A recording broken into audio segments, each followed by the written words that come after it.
Saudara pendengar yang kami kasihi, dimanapun Anda berada, Anda kembali bersama kami dalam acara Telaga, Tegur Sapa Gembala Keluarga.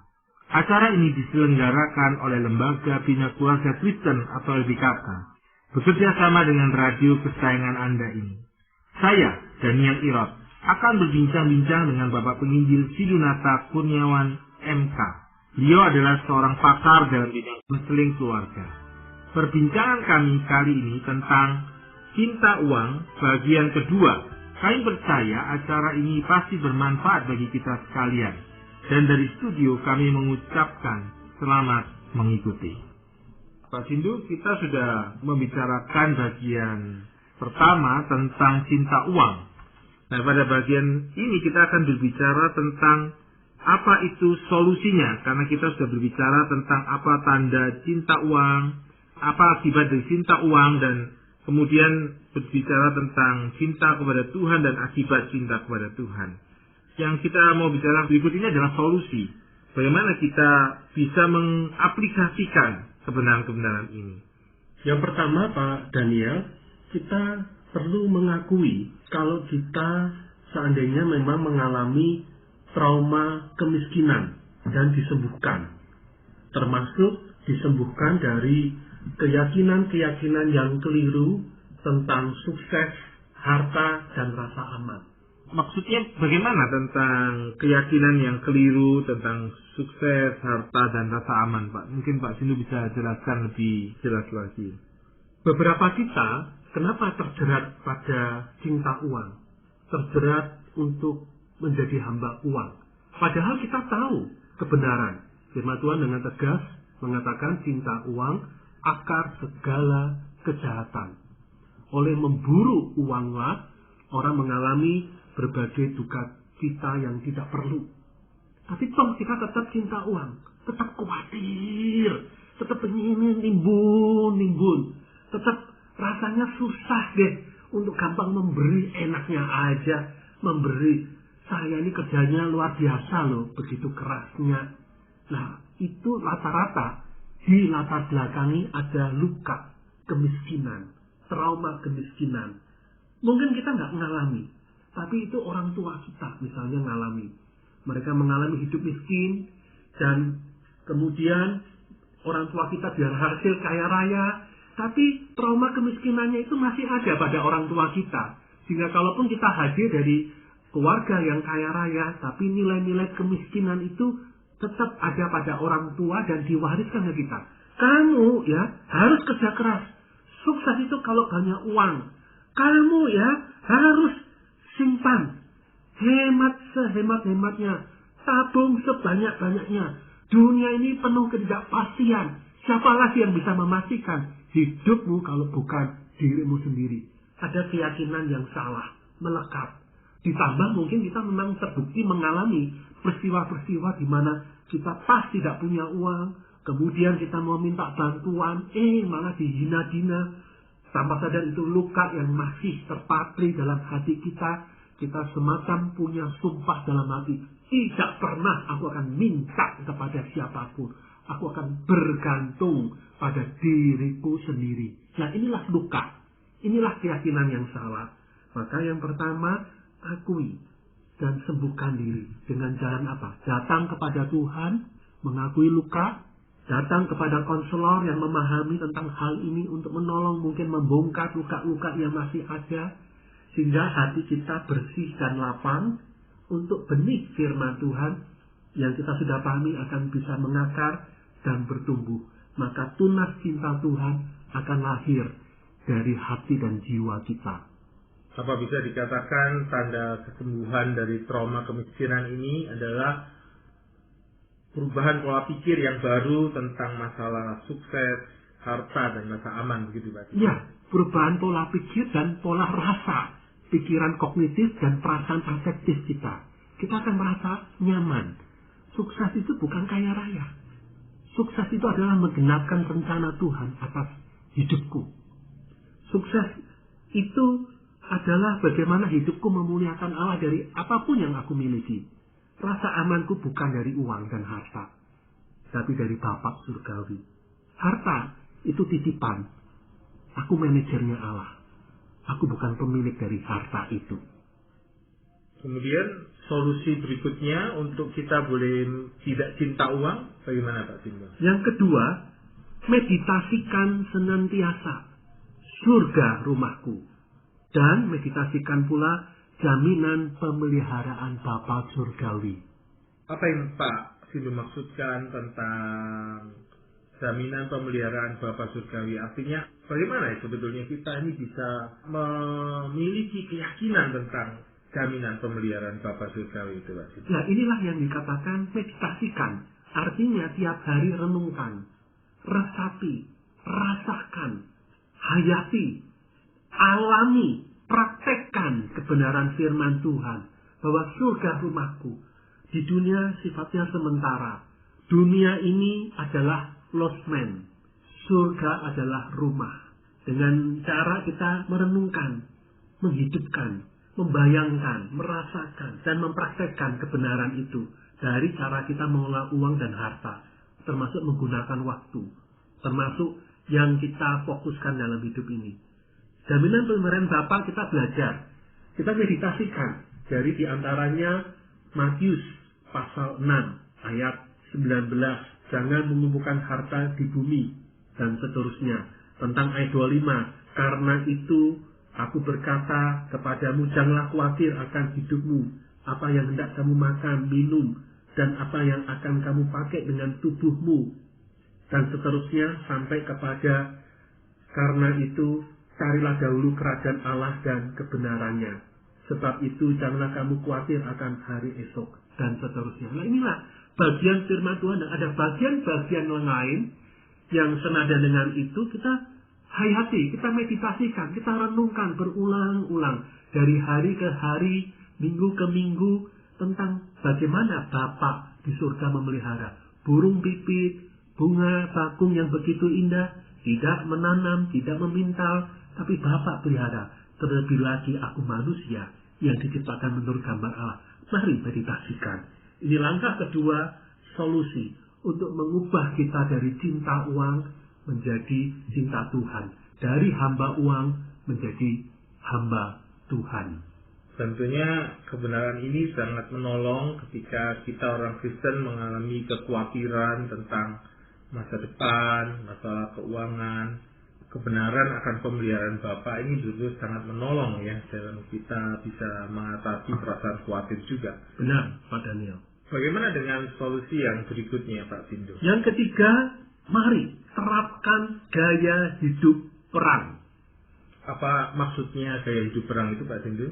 Jadi seperti hanya ya kalau kita perang yang sesungguhnya, mungkin kita nggak ngalami, mungkin orang tua, kakek nenek kita pernah mengalami perang di Indonesia. Bagaimana kondisi orang yang lagi perang? Tentu mereka tidak bermewah-mewah. Mereka hidupnya sangat efisien. Ya cukup punya 10 sel batu ya sudah cukup.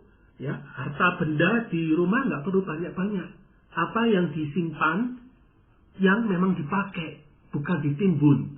Apa yang fungsional, apa yang terpakai, apa yang berguna. Nah itulah gaya hidup perang. Bukan hanya perlu kita terapkan di kondisi perang yang sesungguhnya, negara sedang berperang, tapi artinya gaya hidup perang artinya kita sedang mengalami peperangan rohani. Bahwa dunia adalah sementara. Seperti hanya kita ada di kamp pengungsian. Bukan berarti kan kalau di kamp pengungsian kita membangun sesuatu tenda dengan berbagai pernak-pernik yang mewah. Karena kan itu kan pengungsian sementara. Nah sama, dunia ini adalah pengungsian kita. Rumah yang sesungguhnya di surga. Maka terapkan gaya hidup perang itu. Dengan cara hiduplah efektif, tidak bermewah-mewah untuk kerajaan Allah. Maka penghasilan berlimpah tidak otomatis hidup bermewah-mewah. Maka penghasilan yang melimpah, pakailah yang secukupnya sesuai yang kita butuhkan. Dan berilah lebih banyak lagi bagi orang lain, bagi pekerjaan Tuhan, sebagai wujud mengumpulkan harta di surga dan bukan mengumpulkan harta di bumi. Saya pikir konsep yang menarik sekali ya tentang gaya hidup berperang ini. Bagaimana dengan konsep yang keempat, Pak Sindu, tentang solusi yang keempat? Ya, Saya mau menambahkan lebih dulu Pak Daniel yang tentang gaya hidup perang. Ya. Mungkin muncul pertanyaan, loh kalau gitu kenapa Tuhan lantas memberkati beberapa orang percaya dengan uang yang lebih banyak atau orang-orang lain dengan uang yang lebih banyak? Jawabannya adalah itu bukan supaya kita dapat menemukan lebih banyak cara menghabiskannya.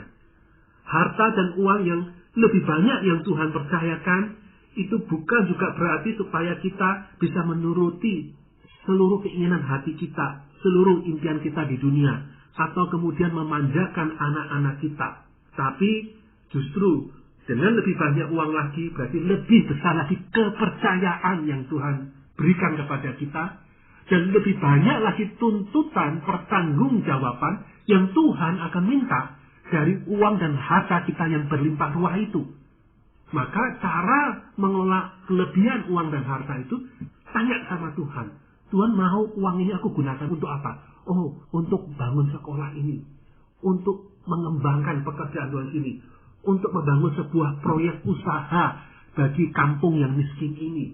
Untuk menolong korban banjir. Untuk menolong korban perang di sana.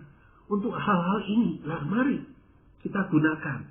Jadi Tuhan memberi lebih banyak uang, kita seringkali berpikir ini berkat. Benar. Tapi lebih lagi kalau kita cek firman Tuhan, ketika Tuhan memberi lebih banyak uang dan harta, itu berarti sebuah ujian kepercayaan. Kemudian solusi yang berikutnya bagaimana Pak Sindu? Yang keempat, mari terapkan prosentase pemberian wajib.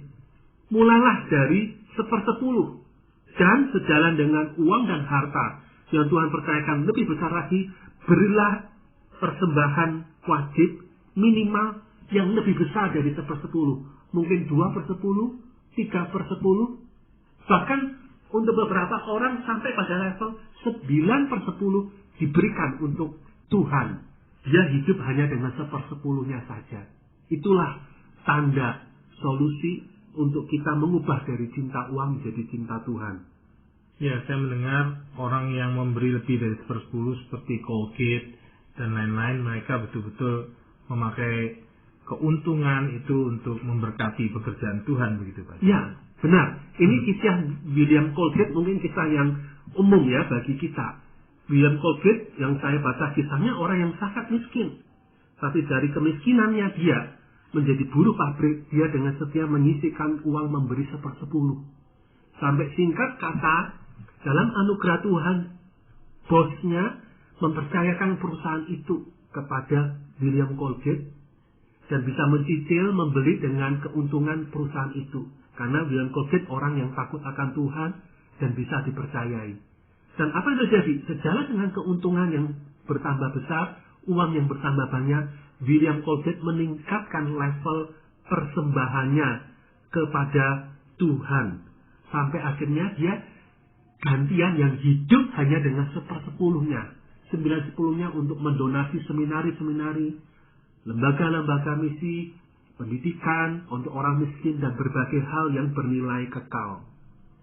Sangat indah sekali kalau gaya hidup kita itu bukan untuk mencari keuntungan diri lagi, begitu Pak Sindu ya. Lihat dari kehidupan Colgate ini, jadi bisa memfokuskan kepada pekerjaan Tuhan, pelayanan yang akan bisa jadi berkat luar biasa bagi bangsa kita, begitu. Satu kata kunci yang menarik Pak Daniel, kalau Allah memberikan berkatnya lebih banyak kepada kita, itu bukan berarti untuk menaikkan standar hidup kita, tetapi justru untuk menaikkan standar pemberian kita. Kadang orang, wah gajiannya naik, dari motor ganti mobil, naik lagi, dari mobil ini ke mobil yang lebih mewah, naik lagi, beli properti ini dan itu. Kita mengubah gaya hidup kita tiada habis. Kebenarannya adalah ketika Allah percayakan uang dan harta lebih banyak lagi, mari pertahankan pada gaya hidup yang secukupnya, yang fungsional, dan lebih banyak uang harta itu untuk kemuliaan Allah. Konsep yang Pak Sindu bagikan sangat berguna buat saya dan saya yakin untuk kita semua tentang menaikkan tingkat pemberian kita, jadi bukan meningkatkan gaya hidup kita. Ini sangat indah sekali konsep ini Pak Sindu. Kemudian apa konsep untuk solusi berikutnya, Pak Sindu? Yang kelima, asalah kepekaan rohani untuk memberi secara spontan. Maksudnya bagaimana ini, Pak Sindu? Kadang kita bisa jadi tetap cinta uang, sekalipun memberi perpuluhan. Tuhan, aku sudah ngasih perpuluhan loh. Enaknya aja, ini ada kebaktian misi, ini ada panitia misi, ini ada proyek untuk menolong orang miskin. Nyodorkan proposal ke aku. Nggak bisa Tuhan. 1/10 miliknya Tuhan. Kan sudah aku kembalikan lewat perpuluhan. 9/10 berarti hakku loh Tuhan. Nah, itu kita berarti tetap cinta uang, bukan cinta Tuhan. Hamba uang, bukan hamba Tuhan.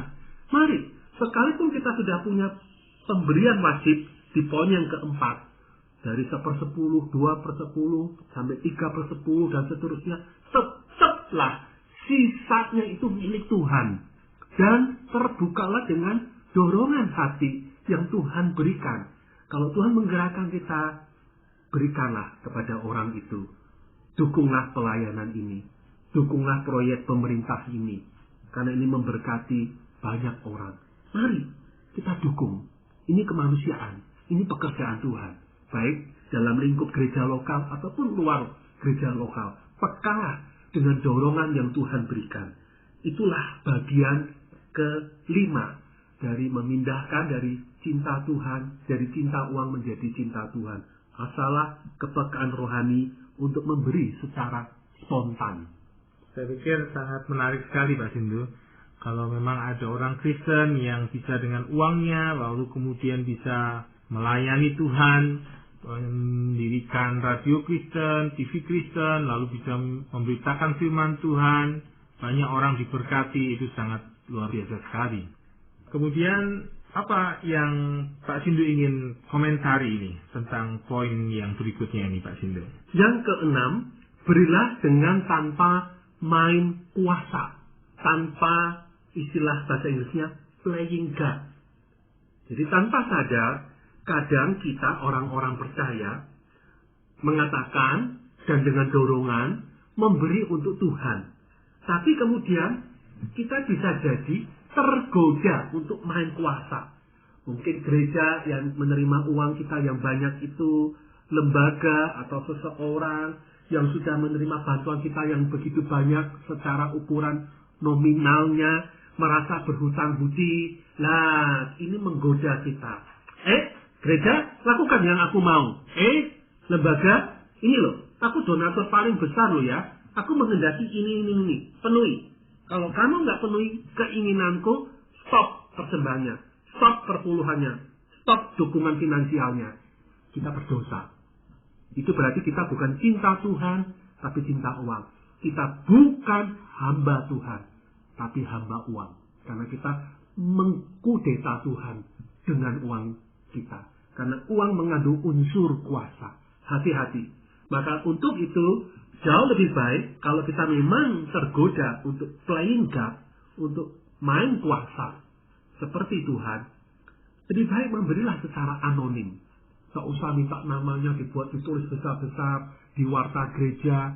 Tidak usah ucapan terima kasih dipampang dalam sebuah buku. Berilah anonim, tanpa nama.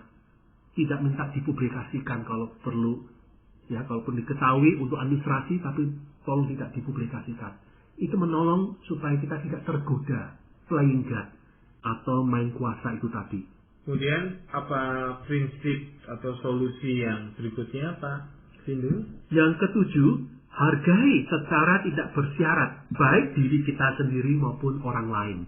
Maksudnya apa ini secara tidak bersyarat? Jadi seperti tadi bahasan cinta uang, salah satu tandanya adalah menghargai diri kita dan orang lain dengan ukuran seberapa banyak uang dan harta yang kita miliki. Aduh, aku miskin, aku minder, aku nggak percaya diri. Wih, itu kaya raya, aku harus beri hormat. Atau aku kaya raya, aku harus dihormati. Orang harus mantuk-mantuk kalau ketemu aku. Nah, mari bebaskanlah semuanya itu. Hargai diri sendiri, hargai orang lain secara tidak bersyarat, bukan berdasarkan ukuran uang dan harta. statusnya secara strata masyarakat, tapi berdasarkan nilai yang menetap yang Allah beri. Aku sama berharga, dia sama berharga. Duduk sama rendah, duduk sama tinggi. Itulah praktek dari mengubah cinta uang menjadi cinta Tuhan. Untuk mengaplikasikan dalam bentuk yang real tentang cinta Tuhan ini, kita bisa memberi persembahan di dalam gereja, Pak Sindu. Mungkin Pak Sindu bisa memberikan tentang makna persembahan dalam ibadah, begitu. Ya, jadi soal persembahan, ingat, persembahan yang kita berikan bagi Tuhan, termasuk lewat ibadah-ibadah persekutuan gereja, itu bukan sumbangan, itu bukan iuran, itu bukan sesajen, itu bukan penolak bala, ya. Tapi itu lebih merupakan wujud syukur atas kasih dan kebaikan Tuhan. Dan itu juga sebagai tanda kita mempersembahkan seluruh hidup kepada Tuhan.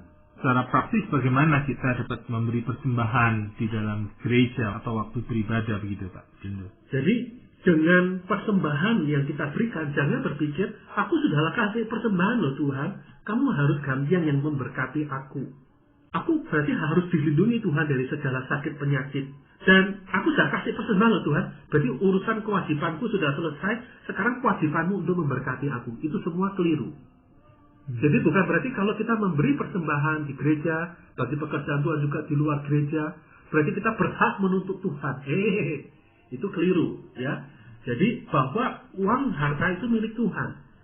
Pemberian kita itu bagian dari pengakuan bahwa seluruh uang dan harta, bahkan hidup kesehatan kita milik Tuhan.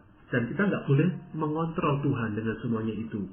Lalu bagaimana sikap yang benar dalam memberi persembahan, Pak? Ya, berikan dengan sukarela, berikan dengan hati yang merdeka, dan tidak menuntut balik kepada Tuhan. Tapi berikan sebagai sebuah sikap iman. Dengan memberi, aku memberi dengan tulus, dengan sukacita, dan aku mempercayai pemeliharaan Tuhan yang tanpa batas. Kalaupun Tuhan izinkan aku mengalami sakit, penyakit, dan masalah, itu bukan berarti Tuhan sedang membenci aku. Tapi apa yang malang yang sedang aku alami, Tuhan sesungguhnya sedang mengupayakan hal yang lebih mulia untuk aku alami. Hal yang lebih besar kesempatan untuk aku mempermuliakan Tuhan. Jadi dengan demikian mari berilah dengan rela dan sukacita. Persiapkanlah sejak di rumah persembahan kita itu.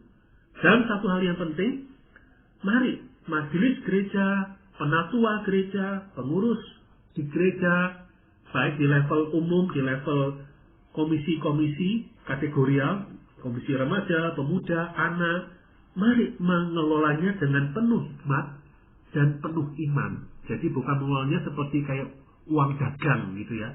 Ini uangnya Tuhan. Mari kelola juga dengan iman, dengan tujuan-tujuan kekekalan. Apakah ada orang yang Pak Sindu ingin sharingkan yang mempunyai teladan dalam mengasihi Tuhan lewat persembahan, lewat hidupnya? Ya, ada satu tokoh yang menarik, Pak Daniel, bernama Rick Warren, yang kita cukup kenal dari bukunya, salah satunya Purpose Driven Life, hidup yang digerakkan oleh tujuan. Beliau rupanya lewat buku Purpose Driven Life ini meledak, hebat, artinya terjual dengan begitu luar biasanya, sehingga mencapai rekor penjualan 25 juta eksemplar. Lalu apa kaitannya dengan ini? Contoh teladan hidup dari Rick Warren ini untuk kita boleh contoh, Pak Sindu. Jadi buku ini membuat Rick Warren tiba-tiba menjadi multimilioner. Bukan sekedar jutawan ya, tapi miliarder yang luar biasa dengan buku yang bestseller, yang terjual sedemikian larisnya. Yang menarik, Pak Daniel, Rick Warren sadar seketika itu adanya godaan untuk menjadi serakah. Kemudian bentuk hidup yang seperti apa yang Rick Warren punya, Pak Sindu? Ya, jadi rupanya akhirnya karena kesadaran akan godaan itu, Rick Warren memutuskan bersama istri dan anak-anaknya untuk menjalankan 5 keputusan. Apa saja itu, Pak Sindu? Yang pertama, Rick Warren dan keluarga sepakat tidak akan meningkatkan gaya hidup. Tidak akan ganti rumah, tidak akan ganti mobil, dan ganti-ganti yang lainnya. Jadi gaya hidupnya tetap fungsional. Kita cukup kok dengan gaya hidup seperti ini. Ya sudah, tidak usah diubah, ditingkatkan ke level yang secara status lebih tinggi. Yang kedua, Rick Warren memutuskan bersama keluarga berhenti menerima tunjangan, menerima gaji dari gereja sejak hari itu. Kemudian yang berikutnya, Yang ketiga, Rick Warren memutuskan untuk mengembalikan seluruh tunjangan dari gereja yang selama 25 tahun telah diterimanya. Wow, luar biasa. Bukan hanya stop untuk tunjangan gaji di hari-hari dan tahun-tahun berikut, tapi yang sejak dia jadi pendeta merintis gereja Saddleback itu, sampai 25 tahun kemudian ketika buku Purpose Driven Life meledak, dia kembalikan dari uang tersebut. Yang keempat, Rick Warren dan keluarga memulai 3 yayasan kemanusiaan. Yang kelima, Rick Warren dan keluarga memutuskan untuk hidup hanya dengan 10% pendapatan. Dan sisanya 90%. Daniel dari Matius pasal 6 ayat 21. Karena di mana hartamu berada, di situ juga hatimu berada. Jadi firman menunjukkan memberkati kita semuanya. Para pendengar sekalian, terima kasih Anda telah mengikuti perbincangan kami dengan Bapak Penginjil Sindunata Kurniawan MK dalam acara Telaga Tegur Sapa Gembala Keluarga. Kami baru saja berbincang-bincang tentang cinta uang bagian kedua. Bagi Anda yang berminat untuk mengetahui lebih lanjut mengenai acara ini, silakan menghubungi kami lewat surat. Alamatkan surat Anda ke Lembaga Bina Keluarga Kristen atau LBKK, Jalan Cimanuk 56 Malang. Atau Anda dapat mengirimkan email ke telaga@telaga.org. Kami juga mengundang Anda mengunjungi situs kami di www.telaga.org. Saran-saran, pertanyaan, serta tanggapan Anda sangat kami nantikan. Akhirnya dari studio, kami mengucapkan terima kasih atas perhatian Anda.